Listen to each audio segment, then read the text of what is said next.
Hey everyone, thanks for tuning in. This episode is brought to you by my course, Rest Assured. If you've been struggling with falling asleep, or staying asleep, or just not waking up feeling well rested, you've come to the right place. Cognitive behavioral therapy for insomnia, or CBTI, is the gold standard intervention in the management of insomnia.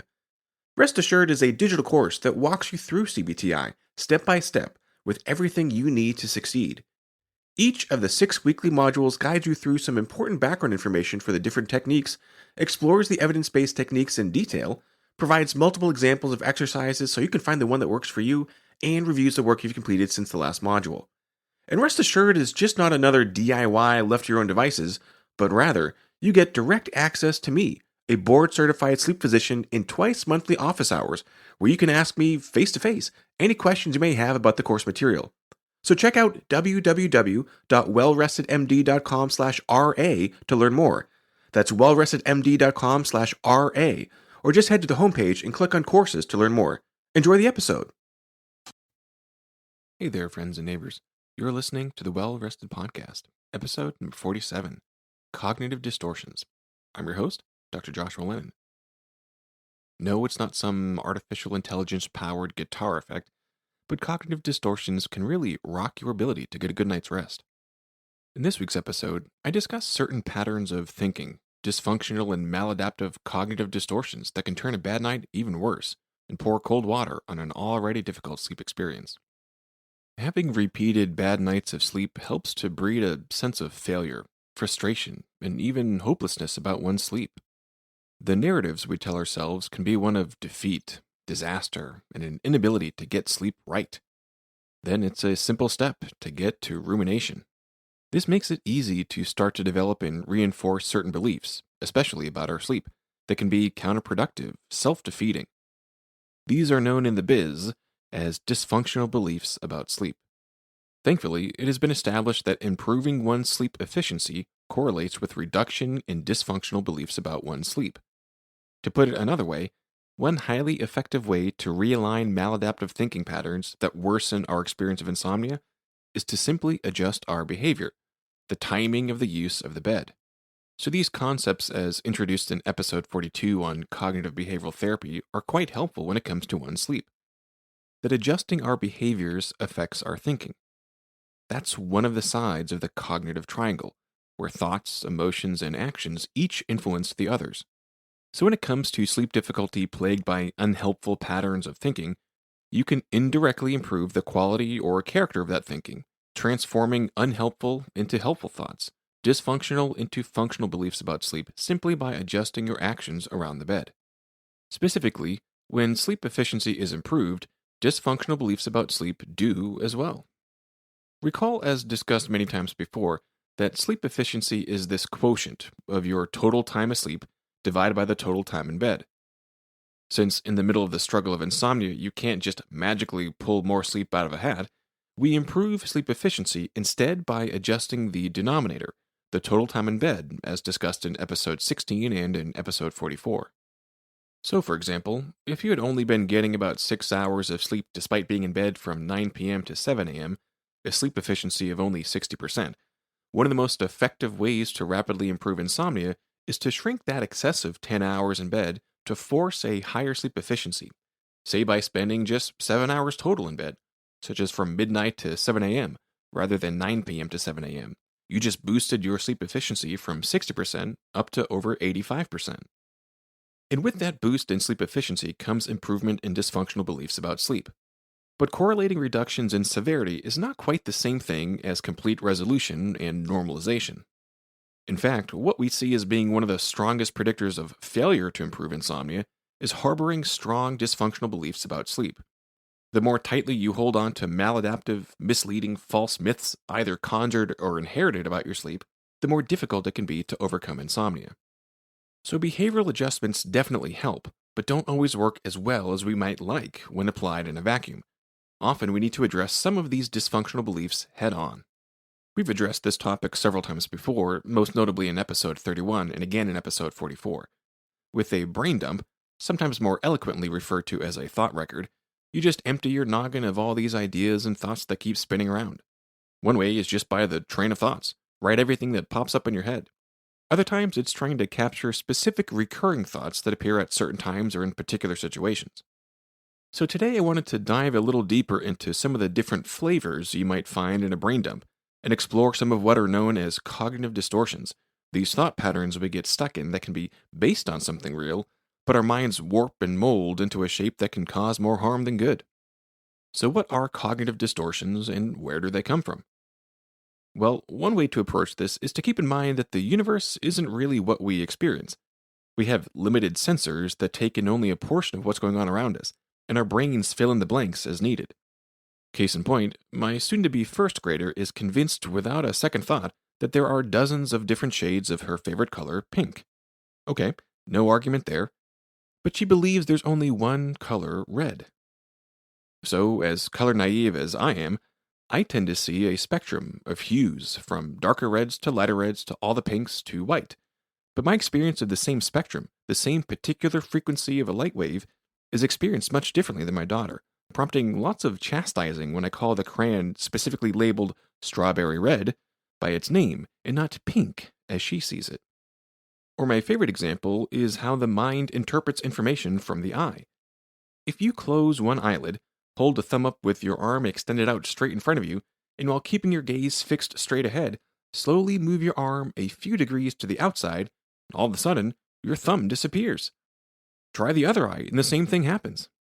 And this is because there needs to be an interruption in the collecting apparatus of the back of the eye to funnel all those cables carrying visual data back to your brain. So where the optic nerve exits the retina, known as the optic disc, we have a literal blind spot. There's no room for sensors in order for all the wires to collect together and exit in one big bundle. But we don't experience in our day-to-day lives giant holes in our vision, even when only looking from one eye at a time. And the reason is that our brains fill in the gaps, distorting reality to serve a function. Our brains literally hallucinate every moment that our eyes are open, so that we have a continuous experience without gaps, without blind spots. That would be a functional bias, a functional distortion of reality so that we don't constantly have holes in our vision from these blind spots. And this is completely unconscious. You don't get a say in whether or not your brain distorts the information it receives.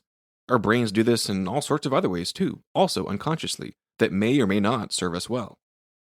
For instance, if you see someone, a stranger, facing you and giving a friendly wave, your first instinct may be to wave back, because we have built-in programming that assumes each of us is at the center of the universe, so he must be waving at you, even though in reality, he's greeting the close friend behind you and out of your view.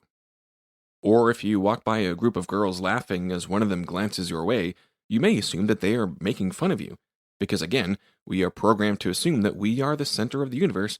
The story I'm telling myself is that they're laughing at me. These strangers I've never seen before, never talked to, and can't hear a word of what they're saying or laughing about. I assume it must be about me, and therefore I am offended. There are all sorts of different cognitive distortions and biases that can afflict us in the middle of a bout of troubling sleep. This may be most likely to occur while staring up at the ceiling, wishing sleep would finally come find you. So here are a few of the most common cognitive distortions. Catastrophization. This is assuming the worst. Say there's some neutral or mildly negative bit of information, but I blow it out of proportion into the worst case scenario. Like, I can't fall asleep, so I'm going to be a total wreck tomorrow, and the meeting with corporate's going to be a complete disaster, and they're going to fire me for incompetence, and then I'll have to move back in with my parents, and their squeaky floors always keep me awake, so I'll never get to sleep or find another job again. What a catastrophe this one bad night spells for the rest of your life. Next, magnifying or minimizing. This is a special kind of selection bias where we exaggerate the importance of negative things or underestimate the importance of something positive. For instance, after a parent-teacher conference, you downplay or ignore the positive interaction and all the wonderful feedback about your child's performance in school, and instead only focus on how, after leaving the meeting, you found a piece of your kid's cereal stuck in your hair and can't stop thinking how embarrassing that was, and the teacher must think that you're a slob and your kid will be treated differently now. Next, all or nothing thinking. There are many expressions of this: all or nothing, black and white thinking, no gray areas, no room for uncertainty, no appreciation for nuance. This distortion may often be accompanied by other rigid words like must, need to, have to, can't, always, never. For example, if I don't fall asleep in the next 10 minutes, I'm never going to get any shut-eye. Next up, personalization. Again, because I am the center of the universe, I'm more prone to assume responsibility for an outcome that was caused by a multitude of outside factors or random chance. For example, the manager gave the big account to Franklin and not to me because he must have seen me yawning at my desk this morning because I'm so tired. I did this to myself. The next distortion is mind reading. We all have a theory of mind, meaning that I know that you have a mind and know things, and you know that I know that you know things, in layer after layer of this theory of mind. This anticipation of others' behavior can be quite helpful, and it's postulated that only a handful of other species possess this ability. But it's easy to overestimate our ability to peer into other people's thoughts and assume what they are thinking. For instance, I can't sleep because Leslie never returned my text. She must think my idea for her husband's surprise party is so dumb and childish that she's lost respect for me. Next up, fortune telling. This is basically predictive mind reading, assuming that your belief about something in the future is true despite not being in a position to know. This can often follow a lot of the same if-then postulations of catastrophizing. For instance, I'm too nervous to sleep because when my in-laws see my potato salad, they're going to hate it so much they won't even want to taste my lemon bars. Another cognitive distortion is overgeneralizing. This could be extrapolating a wide-reaching belief about something based on a small piece of perceived evidence, or applying one small conclusion about something particular to a much larger, merely tangentially related set of things. For example, I can't even fall asleep right, so I'll never be good enough as a parent. One more cognitive distortion is labeling. This is making a global judgment about something or someone based on a small piece of information, like an extreme form of all or nothing thinking and overgeneralization. For instance, I couldn't get to sleep at all last night. I'm such a total failure. Only a loser like me would be too dumb to be able to fall asleep. Wow. Do any of these sound familiar? If you couldn't tell, a lot of our cognitive distortions tilt negative. For the most part, if we're going to have distorted thoughts about ourselves and the world around us, they tend not to be overly flattering. Too often, they can be quite harsh. So you can see how these kinds of assumptions, judgments, beliefs can be dysfunctional and maladaptive. Seeing the world not for what it is, experiencing reality not as it is, but in a self-flagellating manner, tends not to serve us very well. And the more internalized some of these thoughts become, the more resistant they can be when challenged. And just like our visual blind spot, we are usually not consciously aware that our minds are warping our perception of reality. And just like sometimes you gotta stick out your thumbs to be reminded of a visual blind spot, sometimes you gotta expose distorted thoughts as well to see them for what they truly are. Thoughts. Not reality, not unerring truth, not the way everyone else sees it, but just thoughts. And thoughts that are prone to distortions that may or may not serve you well. And this is the value of a brain dump, a thought record, if you will. As you write down frequent thoughts, intrusive thoughts, automatic thoughts, do you recognize any of these patterns, any of these common cognitive distortions? Catastrophizing, magnifying or minimizing, all or nothing thinking, personalization, mind reading, fortune telling, overgeneralizing, and labeling. There are more for sure, but as you write out your own internal narration, keep in mind these patterns. You're not bad for having them. There are no points deducted from the cosmic game of life for having them. We all experience these distortions from time to time. But seeing them written out, rather than just hearing them in your head, provides a little perspective, makes it easier to step back and read them as if someone else was saying them. That little bit of distancing, of diffusion, makes it easier to challenge any of the thoughts that are not skillful, not helpful, not adaptive, not functional, and not serving you well. So to summarize, our brains are not limited to only thinking true, realistic, and well-serving thoughts. Quite the opposite. The elasticity of our thinking is the mechanism of creativity, invention, and adaptation. We explored this concept back in episode 9 on why our brains gifted us with the heritage of mind racing in the first place, and that we, all of us, have a negativity bias. You are not broken. It's a classic type 2 error. Better to assume the worst, be overly cautious, and avoid the rustling in the bushes and survive, rather than assume that every rustling in the bushes is just the wind and end up as lunch.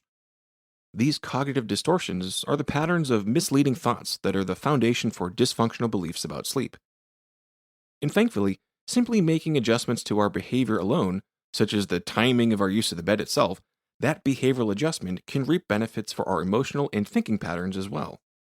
But some dysfunctional beliefs may be more resistant to an improvement in sleep efficiency and may need to be tackled head on. And with the use of a tool like a brain dump, we not only facilitate the winding down process to get us in a better place to sleep, not only slow down thoughts that may be racing, but that thought record provides us an opportunity for assessment to identify any potentially maladaptive patterns like catastrophizing, magnifying or minimizing, all or nothing thinking, personalization, mind reading, fortune telling, overgeneralizing, and labeling. Rate how strongly you believe these thoughts and evaluate any evidence for or against their veracity and whether that thought is helping or hurting your ability to live the life you want to live. I've got a little freebie for you, so if you head over to wellrestedmd.com/day, you can get a free cheat sheet to a day in the life of the well-rested, including some specific best practices to get that good snooze. That's wellrestedmd.com/day. Be sure to hit subscribe in your favorite podcast player to get all the latest episodes. Leave a review, and head over to wellrestedmd.com for more information. Thanks for listening.